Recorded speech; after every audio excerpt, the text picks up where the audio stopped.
Noong 358 BC sa baybayin ng Macedonian sa Hilagang Greece, ang storyteller na si Iolaus ng Athens, ay nahuli ng mga pirata, ngunit sinubukan niyang bumili ng oras sa pamamagitan ng pagsabi sa kanila ng alamat ng kanyang tiyuhin na si Hercules. Ang kanyang ama ay si Zeus, hari ng mga Diyos, ngunit ang kanyang ina ay si Alcmene, isang mortal na babae. Ang reyna ni Zeus, si Hera, ay nakita ang bastardong anak ng dalawang ito bilang isang insulto at sinubukang patayin siya, ngunit kasing lakas ni Hercules ang kanyang ama at halos hindi matalo ng kahit na ano. Sa sandaling malaki na si Hercules, inutusan siya ng mga Diyos na magsagawa ng 12 labor, at kung makukumpleto niya ang lahat at makakasurvive, hahayaan siya ni Hera na mabuhay ng payapa.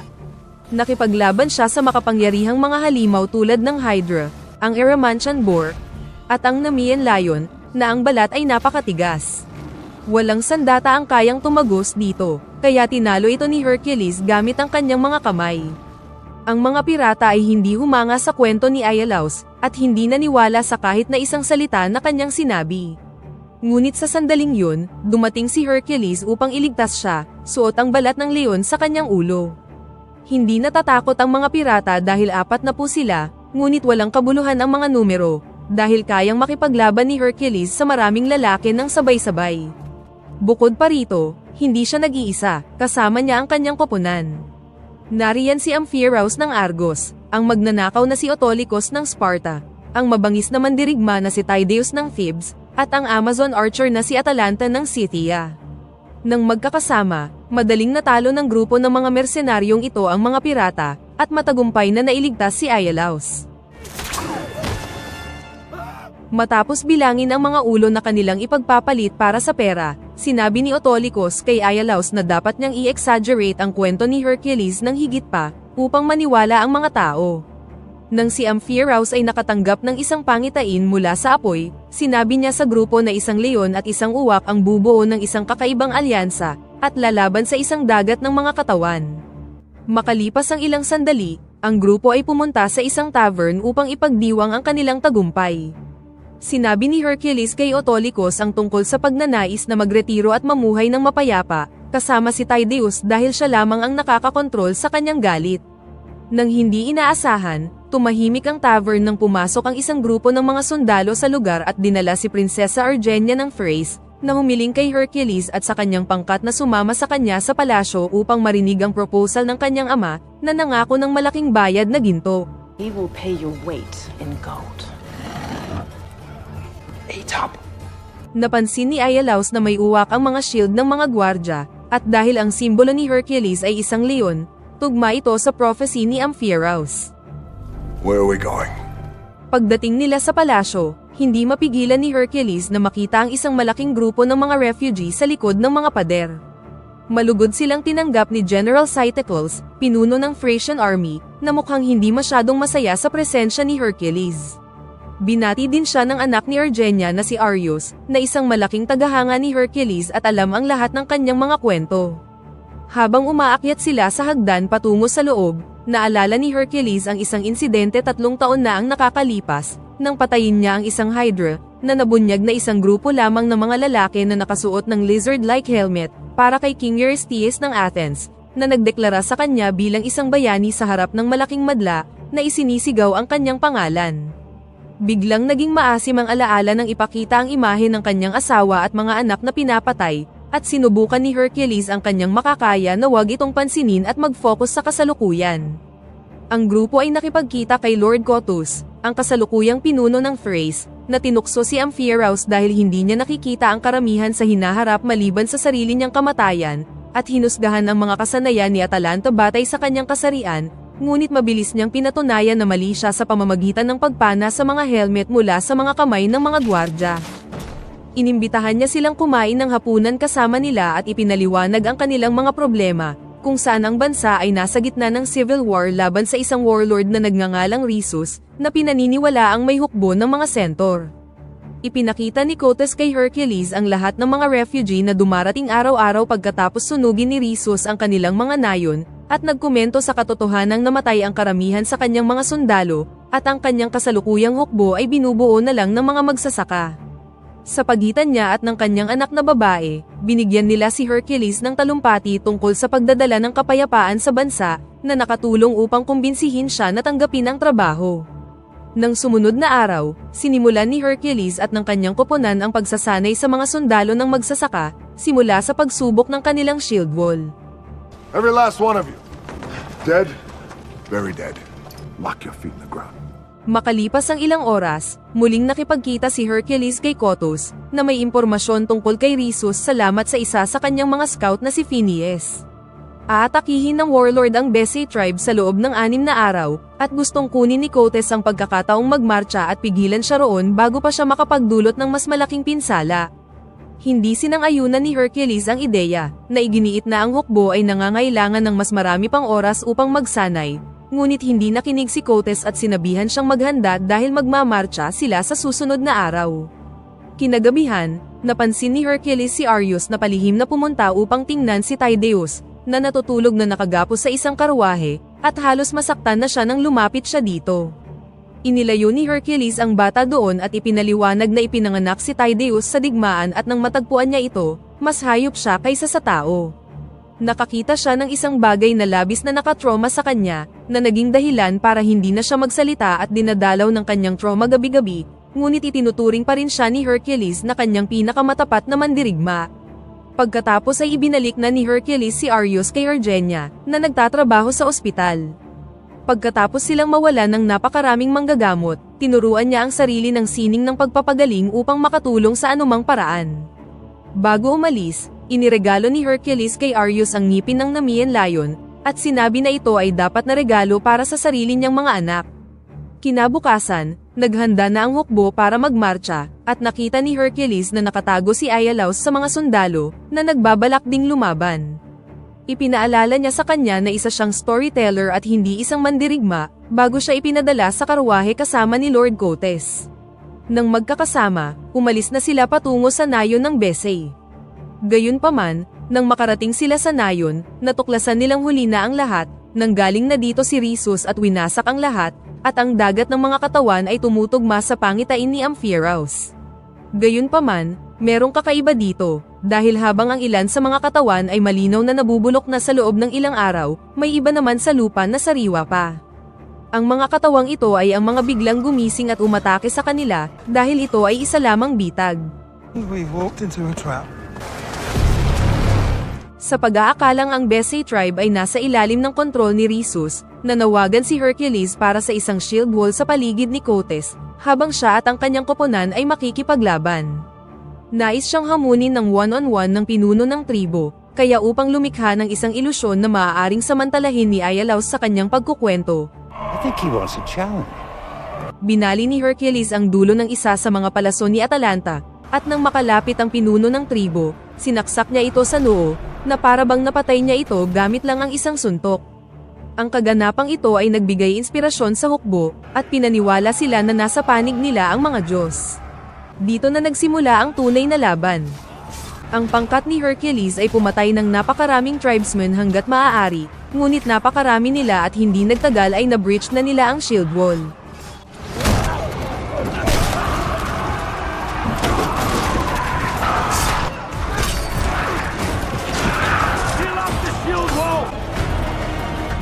Para dito, nakabuo sila ng isang simpleng plano, kung saan kinuha ni Hercules at Amphiaraus ang kanilang mga karwahe at sinimulan silang sagasaan sa labas ng shield wall, na tumulak at pumatay sa mga sumusugod na tribesmen.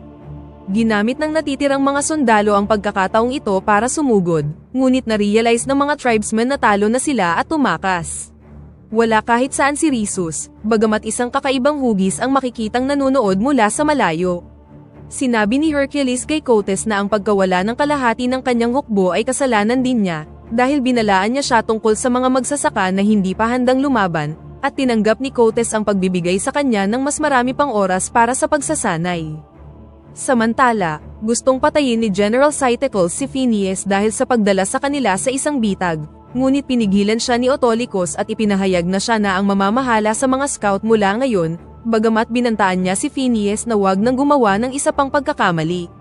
Makalipas ang ilang sandali, dumating si Prinsesa Eugenia kasama ang mga manggagamot, at dinala siya sa pribadong tent ni Hercules upang walang makakita na dumudugo siya na parang isang mortal dahil sa pinsalang natamo niya sa labanan.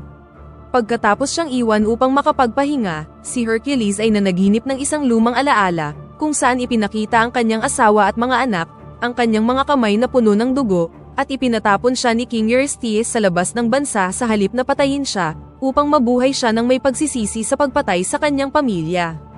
Nagising siya mula sa bangungot na ito nang marinig niya ang ilang mga batang tumatawa, at nang pumasok siya sa kagubatan upang mag-imbestiga, natagpuan niya ang kanyang patay na pamilya sa mga katawan ng mga tribesmen.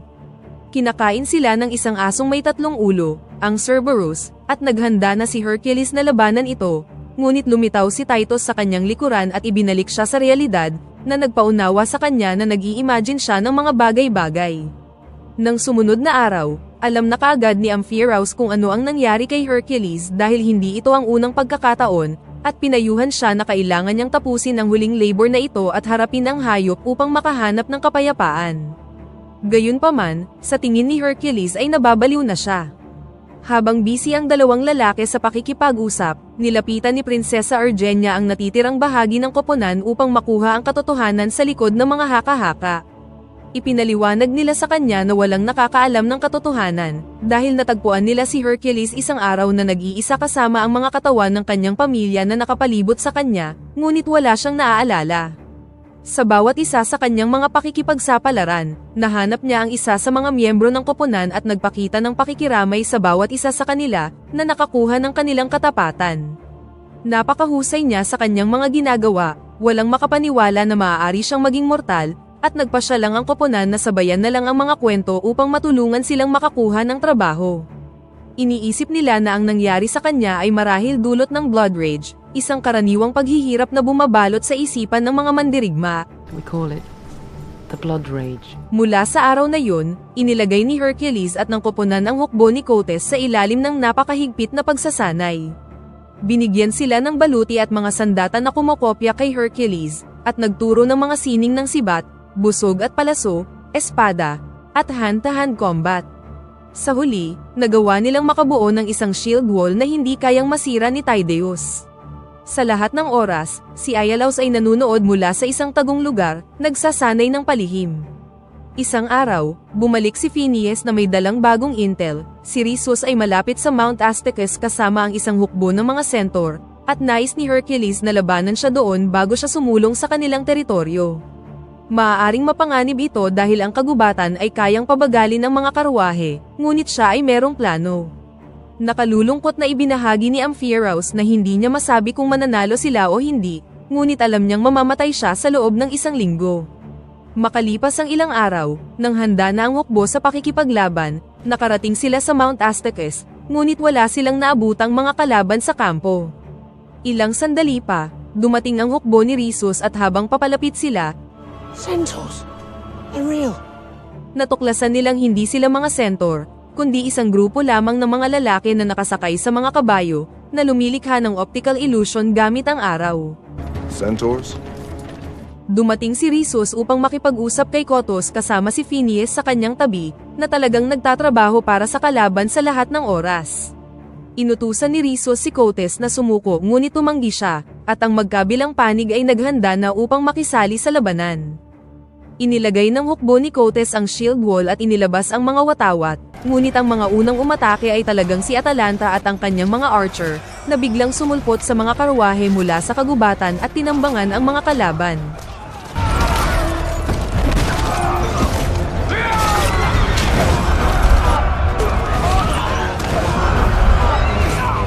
Nang pinakawalan na ang mga nag-aapoy na palaso, binuksan ni Amphiaraus ang kanyang mga braso, handa nang tanggapin ang kanyang kapalaran, ngunit kahit papaano'y walang tumama sa kanya. Maybe not. Ang labanan ay naging mahaba at napakahirap. Maaaring mas malaki ang hukbo ni Rhesus, ngunit ang mga sundalo ni Hercules ay may mas mahusay na formation, at sa lalong madaling panahon ay natalo na nila ang kalaban. Nagsimulang tumakas ang mga sundalo ni Rhesus ngunit nagpasya siyang manatili at direktang hamunin si Hercules, na nagpapatunay na isang masamang ideya. Madaling hinawakan ni Hercules ang kanyang kabayo at itinapon silang dalawa sa lupa gamit lang ang isang mabilis na paggalaw. Hindi nagtagal, Nang nakabalik na sila sa palasyo kasama ang nakagapos na si Rhesus, sinimulan siyang ipahiya ni Cotes sa harap ng kanyang mga tao. Ngunit naawa si Hercules sa kanya at tinulungan siyang magpatuloy. Habang magkasama silang naglalakad, sinubukan ni Rhesus na ipaliwanag sa kanya na si Cotes ay talagang isang tyrant, at siya talaga ang sumunog sa lahat ng nayon, hindi ang kanyang mga tauhan. He's been fighting on the wrong side. Sa panahon ng pagdiriwang ng gabing yun, ikinadena si Rhesus sa 2 kolum upang ipakita bilang isang tropeo. Sinubukan ni Prinsesa Argenia na dalhan siya ng tubig, ngunit hindi ito pinayagan ni Cotes. Dahil ang Thrace ay hindi na nahahati ngayon, oras na para sa koronasyon, kung saan si Cotes ay prinoklamang hari ng lahat. Nang umalis si Prinsesa Argenia sa silid pagkatapos tawagin muli ni Rhesus si Cotes, naghinala si Hercules at sinundan siya, at hiniling sa prinsesa na ibahagi ang kanyang nalalaman. Inamin ni Argenia na totoo ang sinasabi ni Rhesus, si Cotes talaga ang nagsimula ng digmaang ito matapos niyang lasunin ang kanyang asawa, ang aktwal na hari, upang pumalit sa kanya. Sumang-ayon din si Argenia sa kanyang mga aksyon nang nagbanta si Cotes na papatayin ang kanyang anak kapag sinubukan niyang magrebelde. Sinubukan ni Argenia na kumbinsihin si Hercules na isama si Arius kapag umalis sila, ngunit tumanggi si Hercules, bago sila natagpuan ni General Cytacles, na sinabi sa kanya na hinahanap siya ni Cotes. Pumunta si Hercules upang kumprontahin si Cotes sa pagtataksil sa kanya, ngunit nakita ni Cotes na nakakatawa ang mga mersenaryo, na gagawin ang lahat para sa ginto, na bigla na lang nagkaroon ng konsensya. Dito na niya inamin na gusto niyang magkaroon ng sarili niyang imperyo at inimbitahan si Hercules na pamunuan ng kanyang hukbo, ngunit tinanggihan niya ang kanyang alok. You want me to serve you?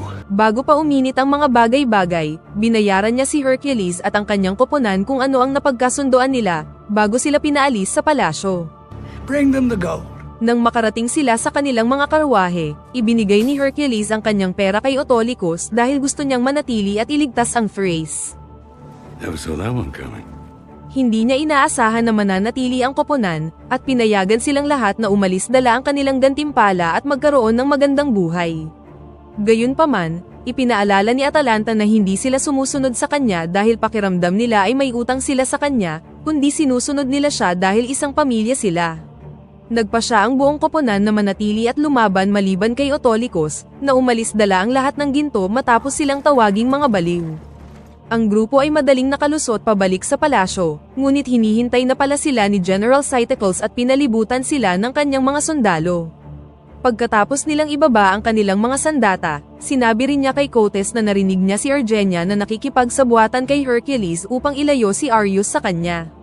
Nang marinig ito, kinuha ni Cotes ang bata mula kay Argenia, habang ang prinsesa naman ay hinuli ng mga sundalo.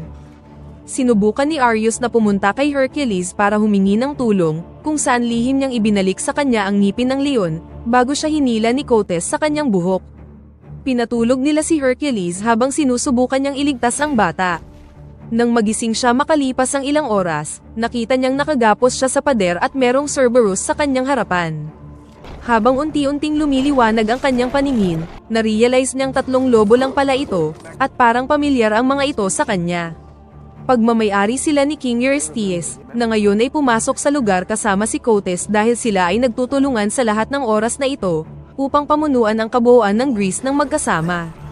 Matapos makita ang lahat ng kanyang mga kaibigan na nakakulong sa mga selda sa paligid niya, unti-unting nabalot si Hercules ng kanyang mga alaala. Ang Cerberus ay matagal ng ilusyon na nasa kanyang isipan, at ang nakita niya noong gabing yun 3 taon na ang nakakaraan ay ang mga lobo, na sumalakay sa kanyang pamilya pagkatapos lagyan ni Eurystheus ng sedative ang kanyang inumin para wala siyang magawa.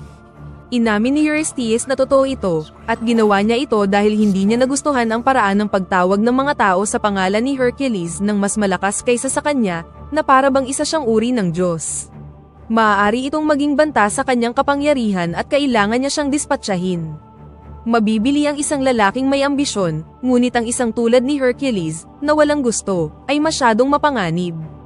Pinaalis ni Cotes sa kanyang mga sundalo si Argenia mula sa kanyang hawla upang patayin, at pakiramdam ni Hercules ay wala siyang silbi at ang kaya niya lang gawin ay manood.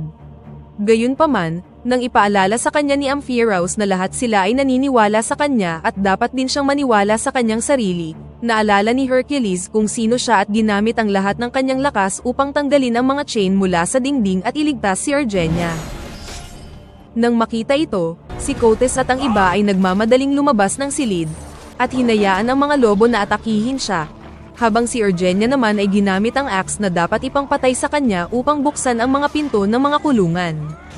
Ang mga lobo ay nagbigay ng mahirap na laban kay Hercules, na kinagat siya sa iba't ibang bahagi ng kanyang katawan. Ngunit nang paisa-isa, nagtagumpay si Hercules na madaig ang mga hayop, at sinaksak ang huli gamit ang ngipin ng leon.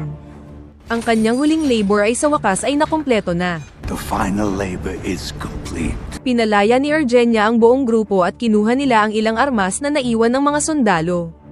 Habang papaakyat sila sa itaas, patuloy silang sinusubukang pigilan ng mga sundalo, ngunit wala silang mga isyu na lumaban at nagpatuloy.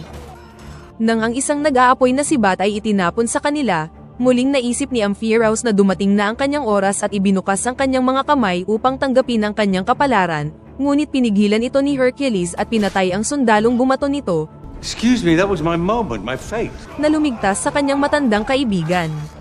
Habang inaasikaso ng grupo ang mga natitirang sundalo, pinuntahan ni Hercules si Eurystheus, na nagsimulang gumawa ng maraming dahilan para sa nangyari sa pamilya ni Hercules, tulad ng pagsasabing kontrolado siya ni Cottus. Sinubukan din niyang utusan siya bilang isang hari at nag-alok pa ng pera, ngunit walang pakialam si Hercules sa alinman sa mga yon.